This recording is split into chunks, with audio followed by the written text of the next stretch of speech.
Hello, students. Today is all about large leaps on a brass instrument from low to high or high to low, and we're specifically looking at octaves today.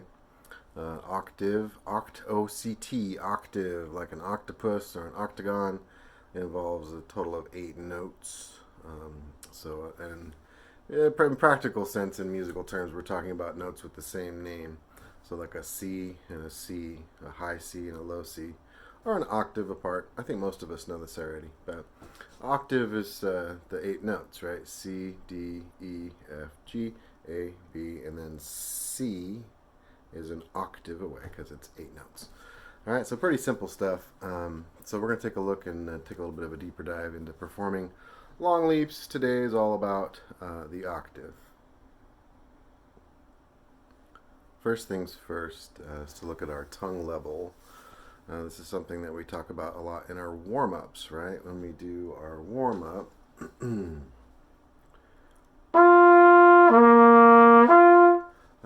very careful with you the first couple times we run through that to manipulate the airspeed for the higher notes, we raise our tongue to a sound like E. Just say E, tongue's up high, tongue is down low.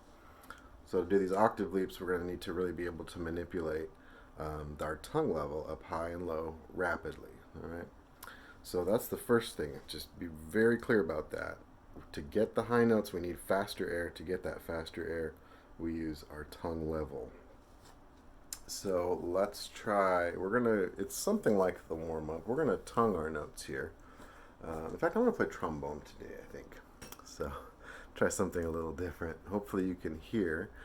There's an octave difference, all you trumpet players out there. The trumpet is an octave higher than the trombone. So we're going to start on what's called a concert B flat. For trumpet players, that's your low C. We're going to play low C, ta, high C, T, ta, T. Alright, ta, T. Low tongue, ta, high tongue, T. So now we're going to go low, high, low. Ta, T, ta, like that.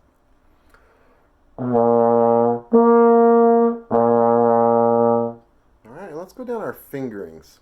So we've played open on valve instruments. On trombone, that's first position. Let's go to second valve and try that one.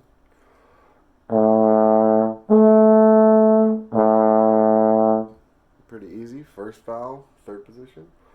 1 and 2, fourth position. Keep going.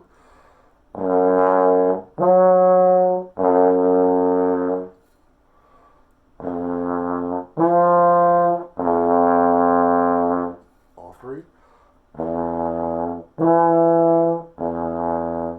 So just trying to get these octave leaps nice and clean. We're trying not to hit, there's that one note in the middle, right? But there's also, and we're trying to skip that one. So trying to skip from low to high. Low note, to, high note, T, tongue level, most important bit. Alright, we're going to, as we always do, kick things up a little bit here. So we're going to try that same exercise, just going down the order of the fingerings, but we're going to remove the gap in between the notes, alright? So I'm going to try something like a quarter note. Ta, ti, ta, change fingering. Ta, ti, ta, ta, ti, like that. So here I'm going to try that on the trombone because I could use some work on this myself on the trombone. So I'm going to count off 3 counts and start there. 1, 2, 3.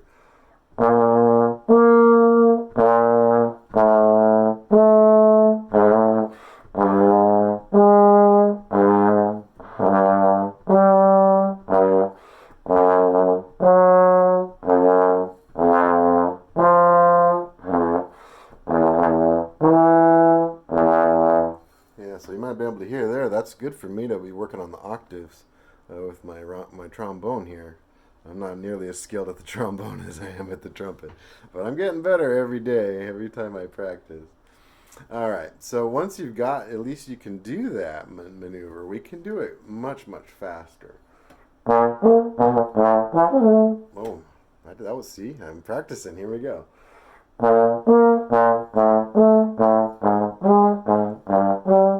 Etc. Right? Or we could do low, high, and then switch our fingers. That's a little more difficult, right?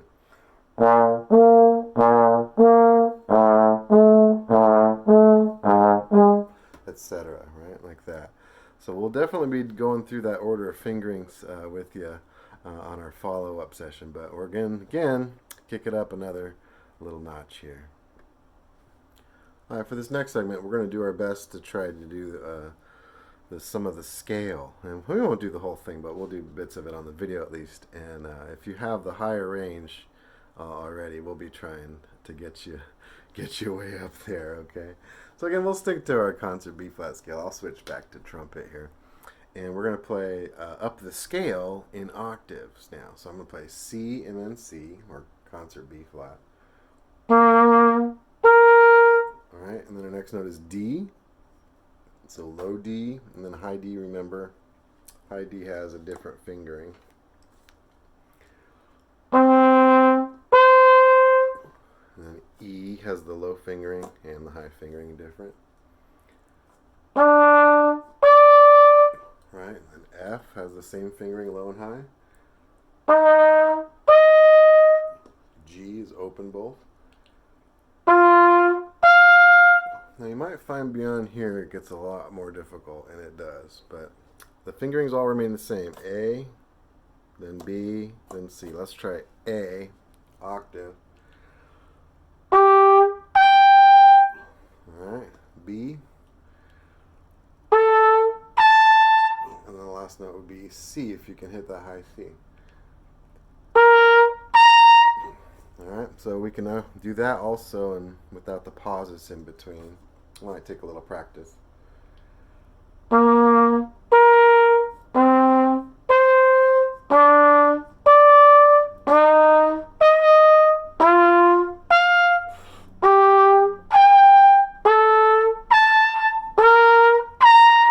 Alright, so that's some significantly difficult work there, especially if you try a little faster.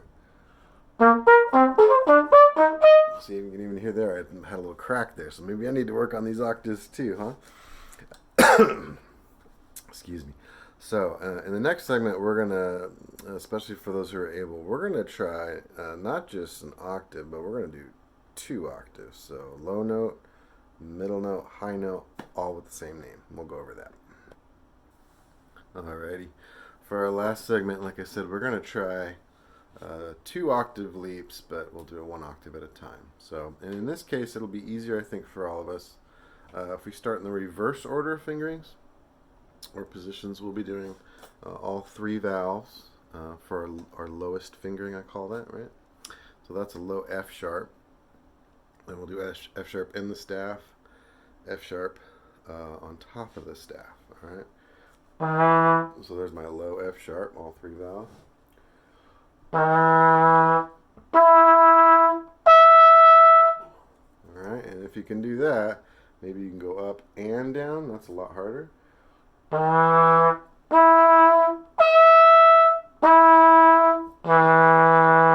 It's really important here, I should mention. We don't want to reset our embouchure for each note. We don't want a setup for low notes where we adjust the mouthpiece, right? And then we have to adjust. And then we do something special for the high note. You don't want to do that. We want to have the same embouchure, the same setup for all 3 notes. Right? Right. No adjusting between notes there. All right. If you're able, let's try G. So that's 1 and 3. G. And we're going to keep going from there. Again, I'm saying once we get above that high G, things just get a lot harder. One of the reasons for that, if you want to check right here, I'll link you to the video I did the harmonic series, and why it can be really difficult to sometimes hit those high notes. All right, so let's try A flat, 2 and 3. All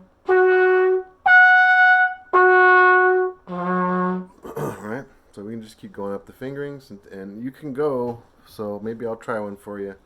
My high range pretty much stops around the really high G, maybe, on a good day. I'm not sure if today is a good day. There's a lot of smoke in the air, but I'll see what I can do. So I'll play the low G, then the G in the staff, and the G on top of the staff. That's 3 notes. And then I'm going to try the really high one.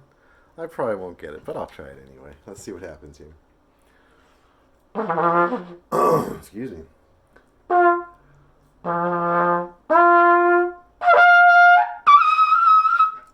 Almost got it, huh? Almost. Let's try that again. Nah,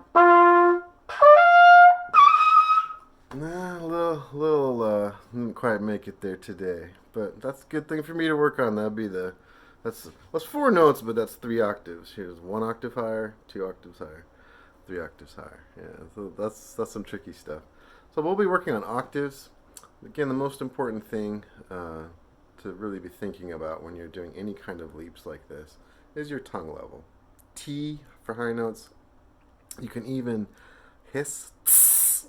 I was trying to hiss a little bit for that high G, and I didn't quite make it there, which is normal for me. T for high notes, tss, even is great. That speeds up the air so much. And then really relaxed for the low notes, trying to use that hot air. You can check out that video as well. All right, guys, we'll see you on Wednesday.